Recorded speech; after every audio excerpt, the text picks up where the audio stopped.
pop goes the party. But well, you know, one of the things that happened with Kyler is then later on I took him apart again. But I never really get that nostalgic and like wistful enough, you know, for a lot of previous commanders that I played. But one commander that stands out to me recently, and not because I saw a Facebook post about her this morning, that would be dumb, is Najila. There's some sort of, and it's funny because she's all 5 colors because she has the 5 colors in her effects, so technically that's called being part of her color identity, if she has the color symbols in her effect. But what happens is, her CMC is technically just mono red. It's just 1 red and 2 colorless or generic. I made her a bit ago, and it's funny how this happened because I originally made an Agila, Fire Blossoms, and her whole thing is that she says that when she attacks. It's something like when she attacks, create like warrior tokens, like 1/1 warrior tokens or something, tapped and attacking like each other opponent or something weird. And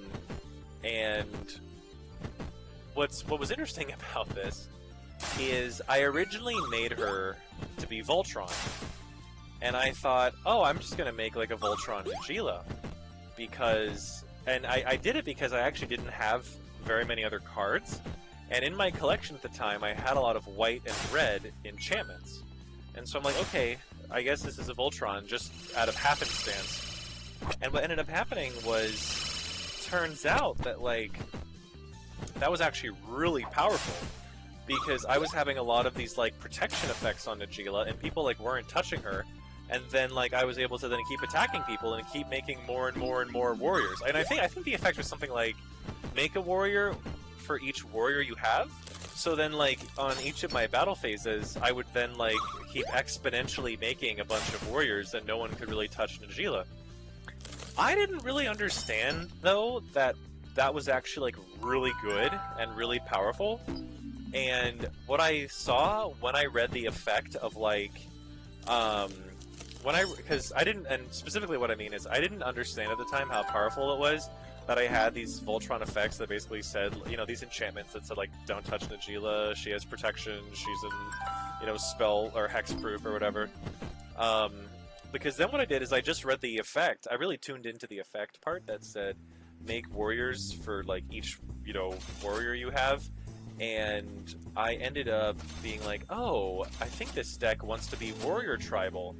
And so I ended up making Warrior Tribal, and I made this Najila deck that was just full of like warrior type creatures. When I tell you that deck like got belligerently worse, it got so much worse by doing that. Like, holy crap. And it was weird too because like, and then like I couldn't like piece it back together again because I like moved around the red and white enchantments that I had in my collection, and of course, you know, the green ones and stuff. So it was hard. Like, all right, obviously 1 on the left all the time. So it was like such a foolish thing of me to do, man. And it's funny because Smalls Noodle loves playing female commanders, but Najila was a bit, like, aggressive. And I actually don't necessarily like playing aggressive decks. I actually do still kind of like playing solitaire decks, or what they call dirtle sometimes, where they call it dirtling, where you're just kind of fiddling with your deck. You know, but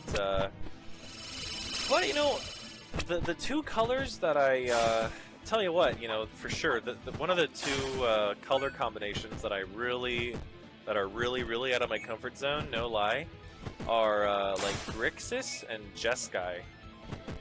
Grixis and Jeskai are like weird.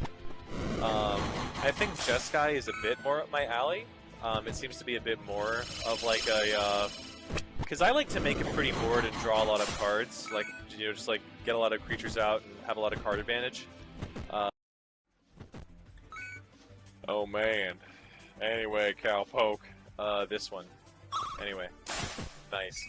But yeah, anyway, my playstyle in Magic is basically like, quantitative board, quantitative hand. Like, I love having a lot of bodies out on the board, and I love drawing a lot of cards.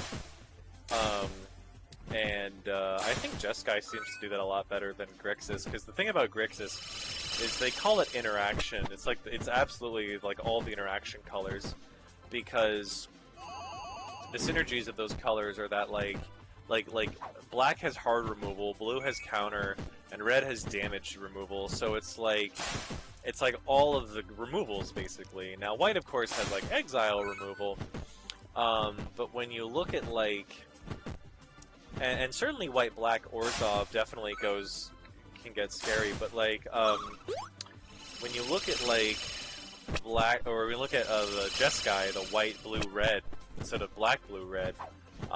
What happens in Jeskai is white and blue seem to want to be like a creature-heavy kind of color combo as well, to the same degree as like a green-white, or like a green-blue. Blue and white love having lots of creatures out, and then the red, red and blue are, you know, this interesting synergy of different removals, and the white and red tend to like artifacts, and blue likes artifacts, because I know that like with white and red there's a weird artifact, there's a weird love for artifacts there, because I've seen white and red do artifact shenanigans, and then mono blue likes artifacts with like Psy Ornithopterus and obviously the one, the only Urza, and so what's intriguing is Jeskai seems to be kind of an artifact color, really. I would be curious. I'd be very curious to play an artifact deck in Jeskai, because I've actually played artifacts before. You know, I've gotten into Voltrons, although I like Voltrons with enchantments. Technically, I know that's kind of a risky. That's a bit of a glass cannon, because I know the whole thing is like, if you have an enchantment on a creature and the creature dies, or no, sorry, if you have an artifact on a creature and the creature dies, the artifact equipment like just goes back to the side and then can be re-equipped to like another creature. Whereas if you look at like you have an enchantment on a creature, what happens is the creature and the enchantment both go to the graveyard. So it's a bit of a glass cannon. But no, I'd be curious. I think there's like this weird duck commander in Jeskai. That'd be really cool. He's like a duck. He says like if you play a red spell, if you play a red non-creature spell, make a spirit. If you play a blue non-creature spell, make a bird. I don't know. It's interesting. I'm sure he has a name, but for now I'm calling him Duck. Jeskai Duck. But yeah, no, Artifact Jeskai, that seems to be like next up my alley in terms of decks that I would like love to experiment with.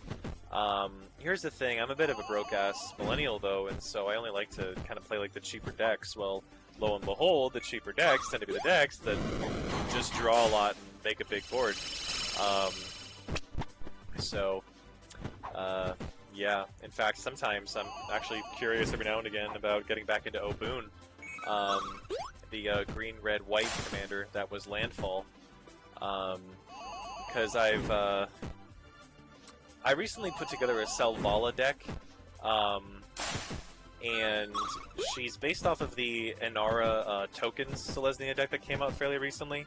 But the interesting thing about it is that a lot of the effects that I have in that deck right now are landfall, make a token, landfall, make a token. So I'm like, oh my god, I'm basically making landfall token Selvala, so then I probably should look into Oboon, because Oboon does some landfall shenanigans. So... Ooh, what's this game about again? I don't know. What? Soda Dungeons? It's about sodas and dungeons?